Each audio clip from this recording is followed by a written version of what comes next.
Hey, it is your buddy, Peace and Harmony with you here today. Much love going out to all the beautiful empowered harmonizers. And we are zooming in and focusing in today on a great viewer question. And that actually leads right up to the video topic that I wanted to present. And that was, does the empath seek isolation and remain isolated in the quest for 100% self-reliance? And so this is actually a great question, because I am going to look at and help you to understand the dynamic of the covert narcissist and how this sort of, when you are stalled away from your own healing process, why it seems to take so long, and that as it really relates to what I feel as known as the resistance to your own healing, sort of the pushing away or isolation from your own lessons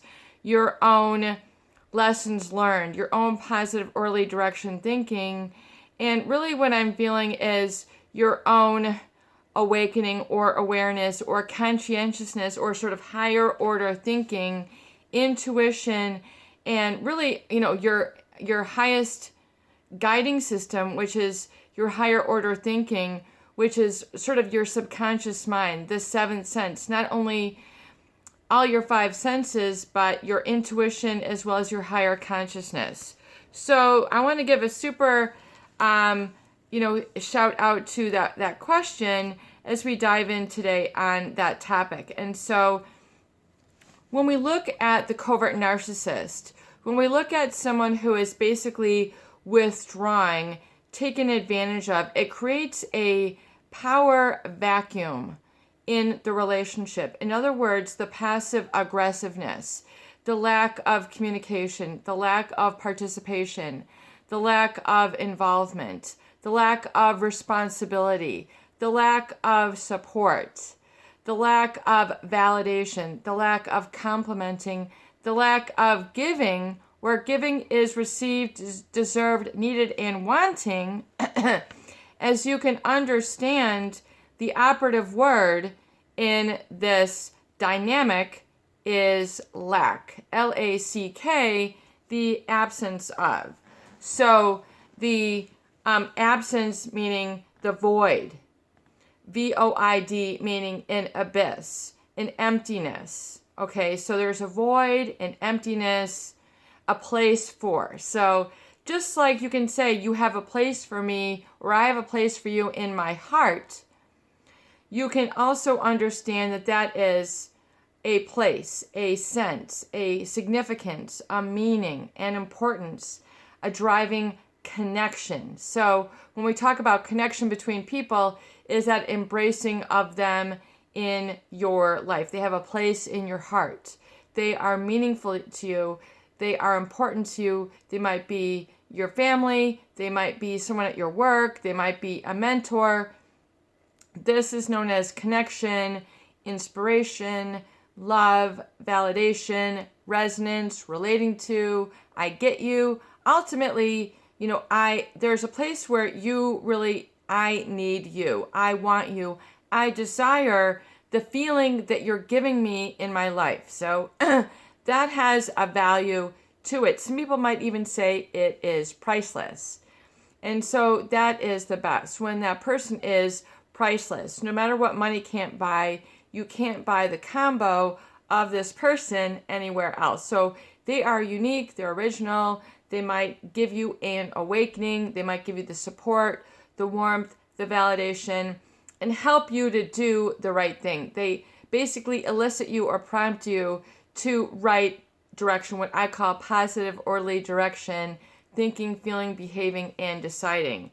And likewise, to the contrary, you can have those people who propel you into what I call nod thinking. Like N-O, no way, been there, done that, got the t-shirt. It is, you are spiraling into the void, the abyss of despair, of negative orderly direction thinking. You begin the entering into the narcissist relationship dynamic, whether they're overt, covert, whether they're a combination of the two. Yes, there is a combination, but it is to understand that the negative orderly direction thinking can be where you essentially abandon, let go of, disconnect from your own power center, your own right pod thinking, what is really fulfillment of your true needs, your truth, what you truly aspire to and want in your life. In other words, I call it also like spreading your wings. You know, when you are with a negative orderly direction thinking, you feel a cramp in your style. You're being made small. You're pondering, thinking, and doubting yourself. You doubt your own validity and importance and truth of your thinking, your feeling, your needs, your agenda, your life purpose. This becomes relegated to the back burner, unimportant, insignificant, confused, berated, criticized, shoved to the side, swept under the rug, swept outside, discounted, dismissed, minimized, invalidated, and furthermore, the crazy making where it is taught to be flawed. So this is the root, these are the roots of shame.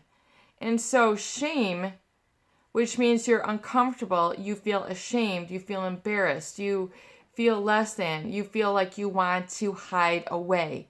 You go into the, witness protection program for yourself.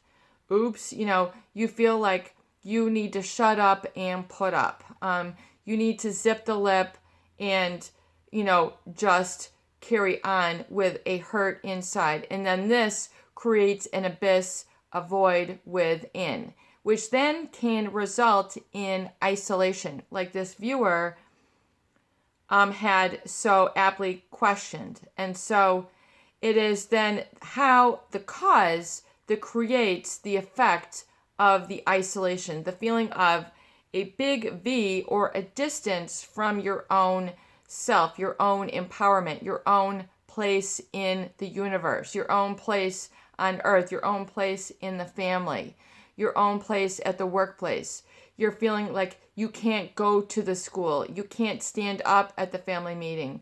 You can't have a presence at the workplace. You get shut down by your spouse. You get shut down by your siblings. You get shut down and relegated to the back seat, the trunk, if you will, by this covert, overt narcissist or the psychopath. This is known as crazy making.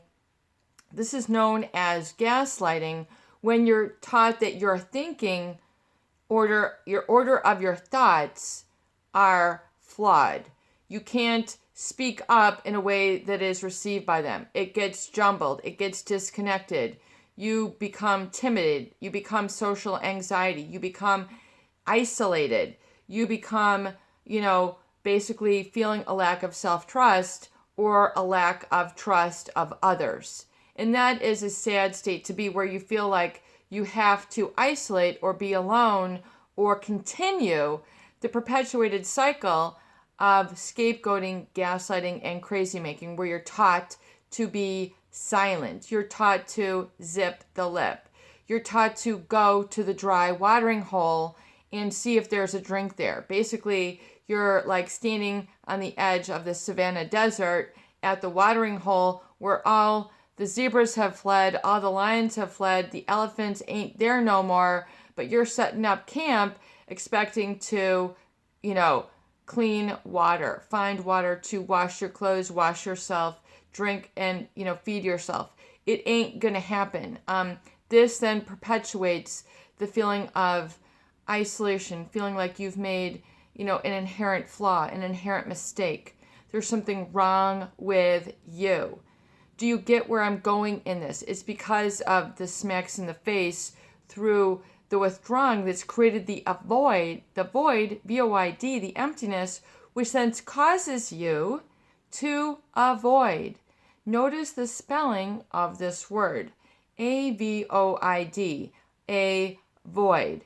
I came upon this insight over the weekend, and of course it's those insights which have been staring you in the face, which are oftentimes most significant. It is the simple understanding, especially I am in the field, I have been in the field of creative writing, creativity, and psychology for some long period of time.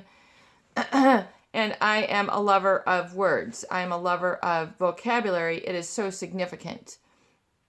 Also, the meaning of words that have their root. And yes, through my study and course in linguistics, there is a mother tongue. There is like a panacea, like they used to say that, back, thousands and thousands of years ago, that all the land masses were connected. And then through plate tectonics, they, basically broke apart. And so you've got the 7 continents. So the original mother language was once upon a time, way back when, connected. So, you have very similar words. I've studied several languages, but English is my number one language. But you'll understand that there is a root meaning to words. And so if you look at avoid, it's saying there is a void. Okay? And so if you're living in isolation, you are a void or avoiding something.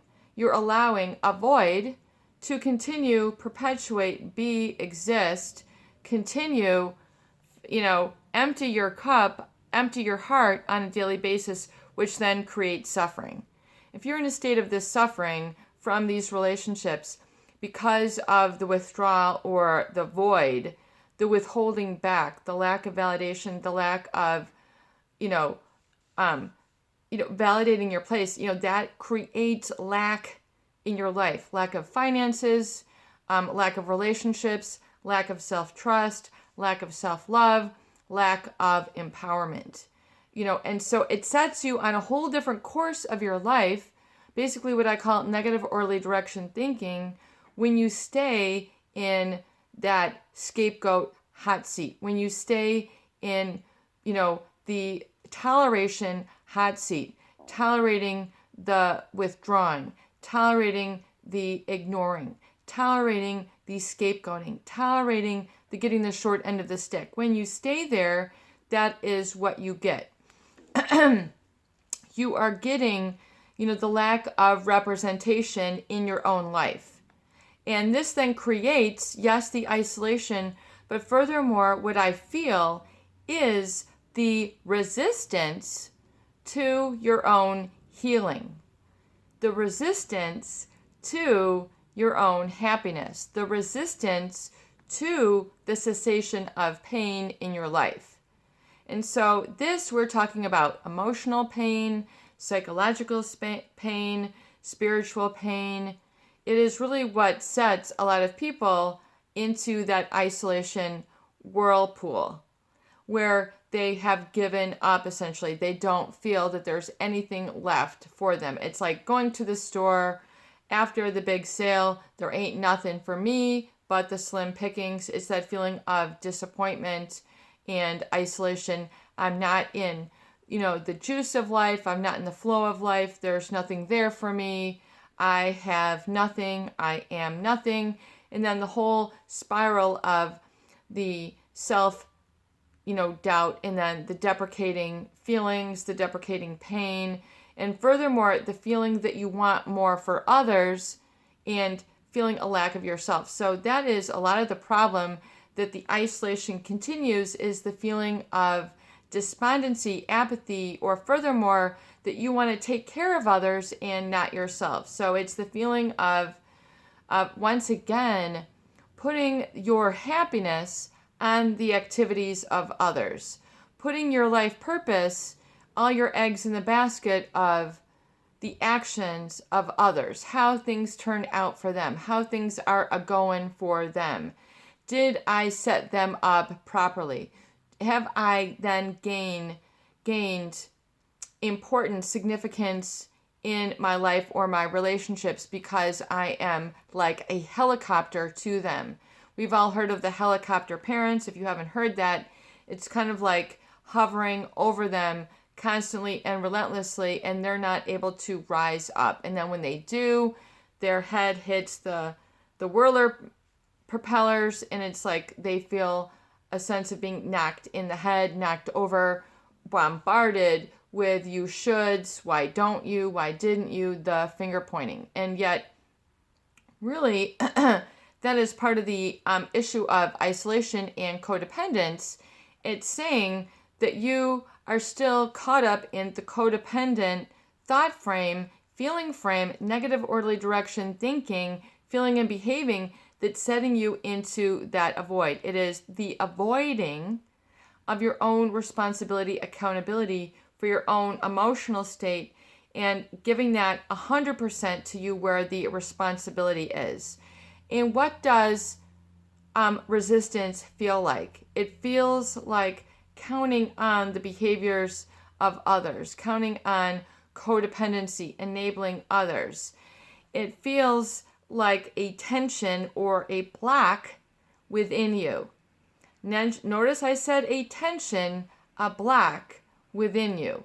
This block, this tension is the feeling of struggle. It then becomes the feeling of pain. It couples them with shame, embarrassment, condemnation, negative control, and lack of responsibility of self, lack of accountability, and realistic assessment and denial, i.e. isolation within yourself. And it is the empathy to understand that this viewer had so aptly questioned, which like parlays perfectly into the topic that I wanted to present here today, is the correspondence of empathy. So empathy definitely is a perfect match to a high empathetic person, is a perfect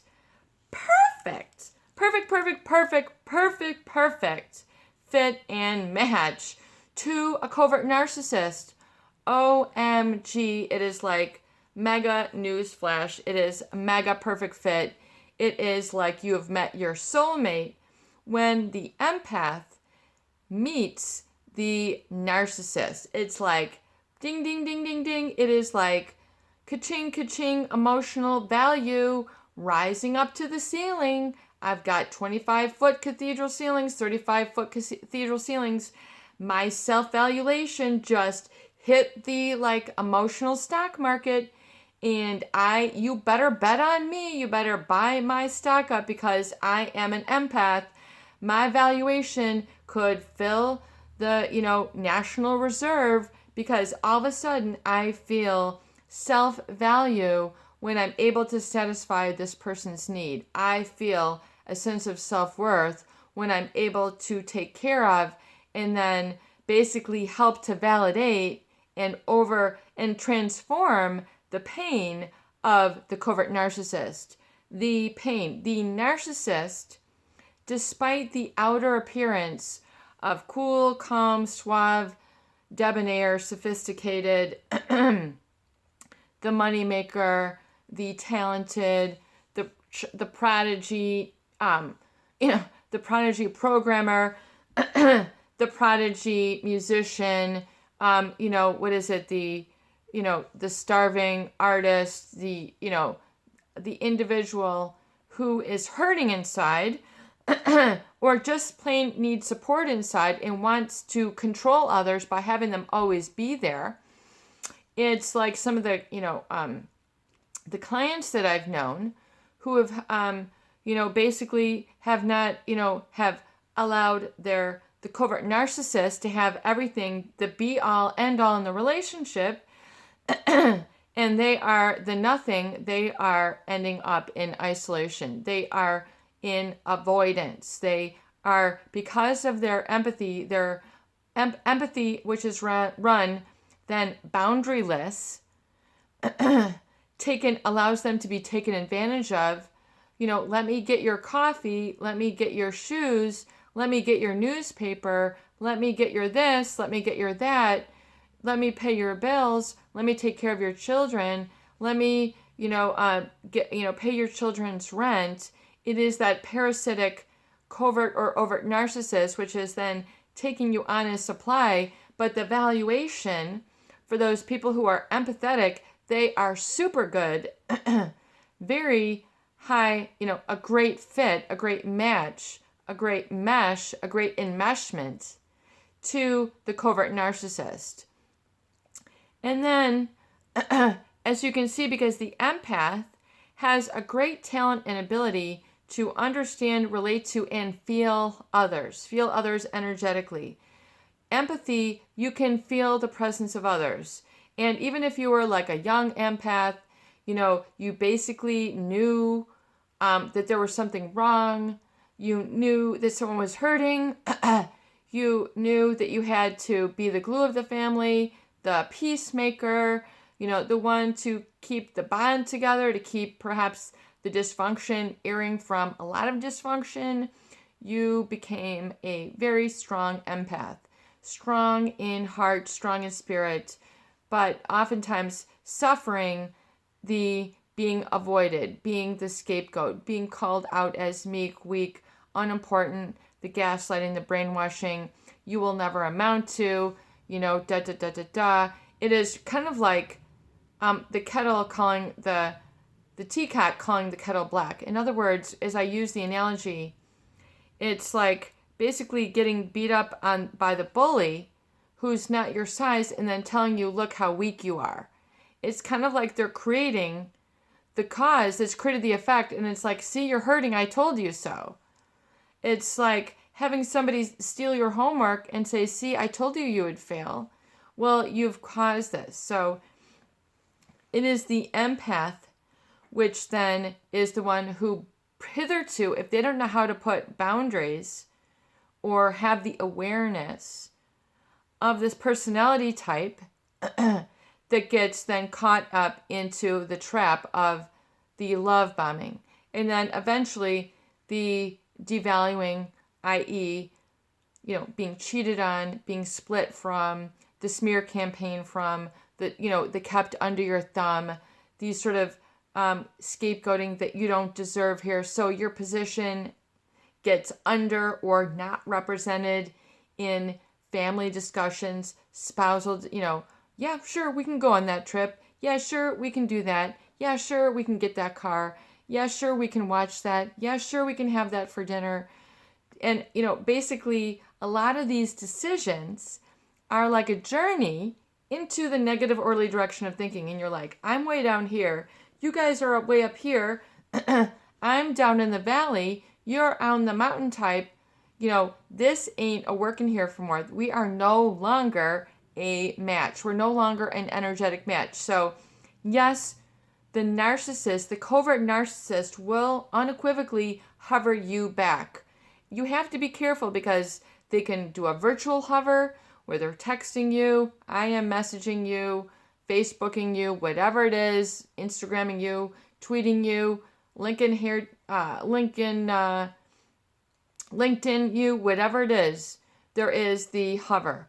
Around your birthday, around holidays, these issues can come up. And so it's kind of like in the relationship, you go through a mini cycle and series of the love bombing, the devaluing, discarding, love bombing, devaluing, discarding, until eventually this gets worse or you expose them. You expose them for who they are. You call them out. You call their bluff. You rip the mask off their face. You know it in your heart. It hurts to admit it.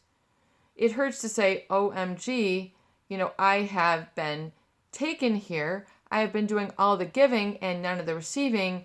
My valuation has been based on my giving. I ain't receiving. This feels too much like self-sacrifice to the point where your life is nothing but a sacrifice and you isolate. You say, I am meant to live the austere life, the life of a monk, the life of a hobbit, or whatever they call those people who are sequestered away, cloistered away. Yes, peace and harmony is going in deep today. We love our words. We love our concepts. We love our healing. So it is to understand, and I know we're going in super depth here. I hope this really hits home and you watch this a lot so it really makes sense. But it is to understand then that the avoidance, the resistant then becomes resistance to your own healing. You then begin to actively resist your own happiness. You begin to think that there is something wrong with your identifying and standing up with your strengths and your own presence, your own being in the very position that you belong in. I belong in this family. I belong in the employment workforce. I belong in a higher education. I belong to my family. I belong to my daughter. I belong to my brother. The isolation, the empathy is because you have taken on all the suffering, all the insecurities of this person to the point where you no longer recognize yourself. You no longer recognize your personal power. It's like going to the coffee pot and expecting water to come out. You're looking at you forgot to put the grinds in. You made a pot of coffee, but you're getting nothing but hot water. You're getting nothing but isolation. You don't recognize yourself. You don't recognize where you belong. You don't recognize your talents. You don't recognize your safety. You don't recognize your ability. You only recognize fear, trepidation, self-doubt, self-pity. Your life then becomes a pity party for yourself. Let me go get the favors. I'm going to go, just isolate and, sit on the couch and eat Cheetos and get sick. It's just like you end up making yourself sick. You end up making yourself isolated. You end up, being, a codependent, living in denial, avoiding a void, and feeling sorry and being locked out of your own safety, being locked out of your own happiness, being out of your ability to connect with your own desires, interests, talents, things that you want to become, pursue. Maybe you don't want to do relationships with narcissists anymore. Maybe you want to do or be in relationships with people who support, acknowledge, and validate you and give you your presence, your place, the longer end of the stick or the fair end of the stick in relationships. They allow you to express your viewpoint, your truth, your talents. You're able to get what you want. You might need, in this case, if you've been in a relationship with a covert narcissist, maybe you have been so enmeshed that you have been made small and you've suffered, a boundary violation in the opposite direction of going away. So your boundaries, are too small or out too thin. You find that you're getting, taken advantage of. You're, you're coming on too fast with people in relationships, looking for the intimacy on the first date. You're financially or fiscally irresponsible. You're emotionally irresponsible. You can't keep a job because you don't have it all worked out for yourself. You are in an isolation, pattern. And so the empathy then needs to have reins put on it, boundaries and standards. I talk about this a lot in the channel, and exercising your boundaries and standards. And we had another viewer question that is wondering if we can then do a video on affirmations and astromations, as I call them. And yes, we can. We can go and do those. I'll be happy to create. And if you want to donate, that would be very welcome. And we're running out of tape here, but I hope that this discussion does help. More this week. It's your buddy, Peace and Harmony, with you here today. I hope these videos do help. Please share and please subscribe for more great tools, videos, discussion, and support. Love you. Peace out.